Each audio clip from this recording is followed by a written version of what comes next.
భారతదేశం ఎన్నో అద్భుతాలకు నిలయం. ముఖ్యంగా ఉత్తరాన ఉన్న హిమగిరులను మనం దైవంగా భావిస్తాం. భారతీయులు ఎంతో పవిత్రంగా భావించే గంగానది పుట్టింది కూడా ఇక్కడే. ఆ పరమశివుడు కొలువైన కైలాస పర్వతం మన దేశ పరిధిలో లేకున్నా ఎంతోమంది భారతీయులు ఆ పరమేశ్వరుడి దర్శనం కోసం అక్కడికి వెళ్తుంటారు. అయితే అక్కడ కేవలం కైలాస పర్వతమే కాదు, కంటికి కనిపించని ఓ రహస్య నగరం కూడా ఉందనే సంగతి చాలా తక్కువ మందికి తెలుసు. అదే సంబల నగరం. విష్ణు పురాణాలను చదివిన వారికి ఈ ప్రాంతం గురించి ప్రత్యేకంగా పరిచయం చేయనవసరం లేదు, ఎందుకంటే దీని గురించి అందులో ప్రత్యేకంగా ప్రస్తావించారు. కలి ఆగడాల నుంచి కల్కి అవతారం చాలించే వరకు ప్రతి ఒక్క ఘటన ఈ సంబల నగరం కేంద్రంగానే చోటు చేసుకున్నాయి. ఇంతకీ సంబల అంటే ఏమిటి? ఈ నగరం ఎక్కడ ఉంది? దీన్ని ఎవరు నిర్మించారు? విష్ణు పురాణాలకు ఈ నగరానికి సంబంధం ఏమిటి? హిట్లర్ ఈ నగరాన్ని ఎందుకు కొనుక్కోవాలనుకున్నాడు? ఆ నగరం ప్రత్యేకత ఏమిటి? ఇప్పటికీ ఆ నగరం రహస్యంగానే ఎందుకు ఉంది? దీన్ని చూసిన వ్యక్తులు ఏం చెప్పారు? ఆ నగరంలో ఏం ఉన్నాయి? తదితర ఆసక్తికరమైన విషయాలు తెలుసుకోవడానికి ఈ కథనాన్ని చివరి వరకు మిస్ కాకుండా చూడండి. ఈ నగరం గురించి తెలుసుకునే ముందు మనం ఒక్కసారి విష్ణు పురాణాల్లోని కలి ప్రభావం, కల్కి అవతారాల గురించి తెలుసుకుందాం. శంబల అనేది సంస్కృత పదం. టిబెట్లో దీన్ని షంగ్రిల్లా అని అంటారు. హైందవ పురాణాల్లో దీన్ని సిద్ధాశ్రమంగా పిలిచేవారు. శంబలాలో దేవతలు కూడా తిరుగుతారనే ఉద్దేశంతో దీన్ని భూలోక స్వర్గం అని పిలిచేవారు. ఆ పేరే ఇప్పుడు అనేక రకాలుగా మార్పులు చెంది టిబెట్గా మారింది. టిబెట్ మన ఇండియాకు ఉత్తరాన ఉన్న సంగతి తెలిసిందే. దీన్ని రూప్ ఆఫ్ ది వరల్డ్ అని కూడా అంటారు. ఎత్తైన పీఠభూములు గల ఈ ప్రాంతంలో బౌద్ధులు ఎక్కువగా నివసిస్తుంటారు. దీని సరిహద్దులోని చైనా భూభాగంలో ఉన్న కైలాస పర్వతం, మానస సరోవరం సమీపంలోనే రహస్య నగరం సంబల ఉంది. దీన్ని కేవలం కొంతమంది మానవులు మాత్రమే వీక్షించగలరు, ప్రవేశించగలరు. వారికి ఎలాంటి లక్షణాలు ఉండాలనేది మన పవిత్ర గ్రంథాల్లో వివరించారు. ఇప్పుడు ఈ నగరం ఎలా ఏర్పాటైందనే విషయాన్ని తెలుసుకుందాం. అగస్త్యుడు, వశిష్ఠుడు, మార్కండేయ, జమదాగ్ని, విశ్వామిత్రుడు, అచ్యుతానంద, విశుద్ధానంద, మౌనస్వామి తదితర యోగులు, ఋషులు ఇక్కడే తపస్సును ఆచరించారు. అంతేకాదు అత్యంత పవిత్రమైన శంబల నగరాన్ని కనులారా వీక్షించారు. మన పురాణాల్లో శ్రీరామాయణ బాలకండలో విశ్వామిత్రుడు రామలక్ష్మణులను యాగం కోసం అడవులకు తీసుకెళ్తూ సిద్ధాశ్రమానికి తీసుకెళ్తాడు. వారితో తపస్సు చేయించి సిద్ధిని ప్రసాదిస్తాడు. మహాభారతంలో పాండవులు సైతం ఈ రహస్య ప్రాంతానికి చేరినట్లు ఆధారాలున్నాయి.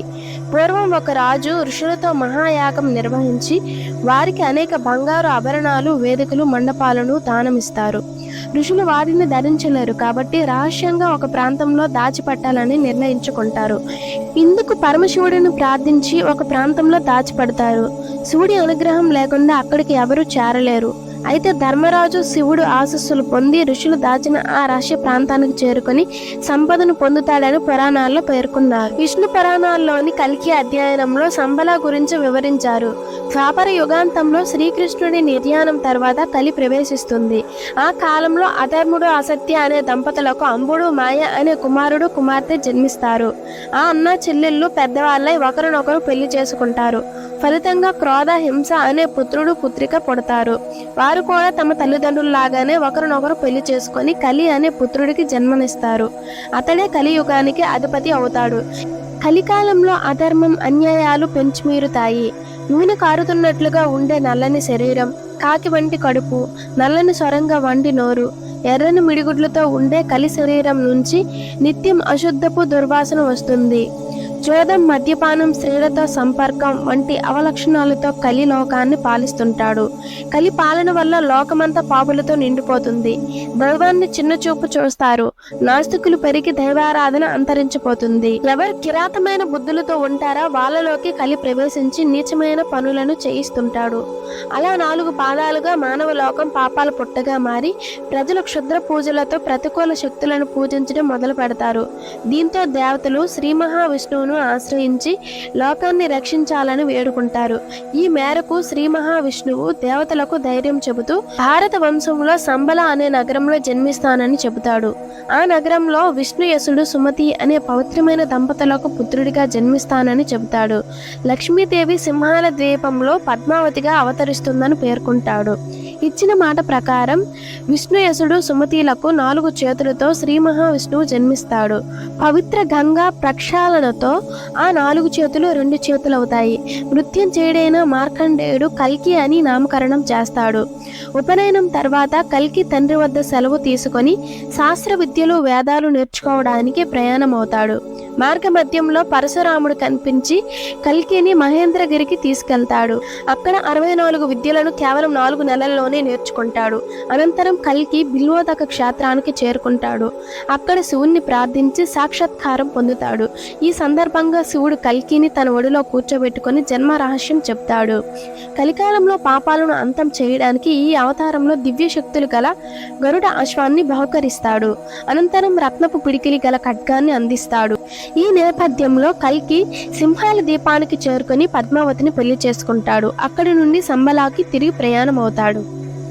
అప్పటికి సంబలా నగరం రూపురేఖలు మారిపోయాయి. ఎత్తైన భవనాలు ఉద్యానవనాలతో అలరాడుతుంది. సరస్సులు సరోవరాలతో ఎంతో అందంగా ఆహ్లాదకరంగా కనిపిస్తుంది. ఒకప్పుడు చిన్న గ్రామంలో ఉండే ఆ ప్రాంతాన్ని విశ్వకర్మ నగరంగా తీర్చిదిద్దడంతో సంబలా స్వర్గంగా సుందరంగా తయారవుతుంది. అయితే పాపుల్లో మాత్రం ఎలాంటి మార్పు రాదు. దీంతో కల్కి అక్కడ అధర్ములను సంహరించి ధర్మ సంస్థాపన చేస్తాడు. ఈ నేపథ్యంలో దేవతలు సంబలాకి వచ్చి కల్కిని దర్శించుకుంటారు. తిరిగి వైకుంఠానికి రావాలని ప్రార్థిస్తారు. దీంతో కల్కి సత్యయుగం నుంచి స్థాపన చేసి గంగానది తీరంలో కల్కి అవతారం చాలిస్తాడు. విష్ణువుగా వైకుంఠానికి చేరుకుంటాడు. ధర్మానికి కేంద్రంగా మారిన సంబల అప్పటి నుంచి సాధారణ మానవులకు కనిపించకుండా అదృశ్యమవుతుంది. కలి ప్రభావం వల్ల పాపులుగా మారే మానవులకు ప్రవేశం లభించదు. ఈ నగరాన్ని చూడాలంటే ఆ మానవుడు ఎంతో స్వచ్ఛమైన మానవుడై ఉండాలి.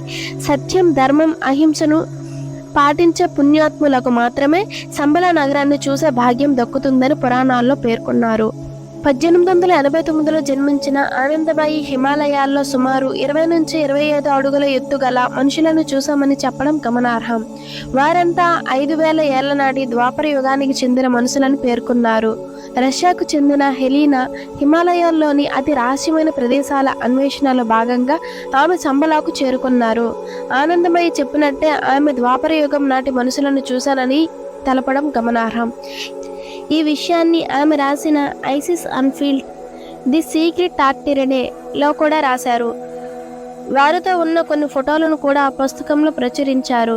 ఈ పుస్తకాలను మీరు ఆన్లైన్లో కొనుగోలు చేయొచ్చు. తమిళనాడులోని కుర్తాలకు చెందిన మౌనస్వామి కూడా సంబలా సిద్ధాశ్రమంలో తపస్సు చేశారు. 1974లో నికోలస్ రోరిచ్ అనే ఒక రష్యా శోధకుడు సంబలా నగరంపై అధ్యయనాలు చేసి పలు రహస్యాలను తెలుసుకున్నాడు. ఆయన పరిశోధనలు ప్రపంచవ్యాప్తంగా వైరల్గా మారాయి. దీంతో సంబలా నగరం గురించి జర్మనీ నియంత అడల్ఫ్ హిట్లర్కు కూడా సమాచారం అందింది. అల్టిమా తులే అనే టీంను హిట్లర్ హిమాలయాలకు పంపి పరిశోధనలు చేయించాడు. అయితే వారి శ్రమ ఫలించలేదు.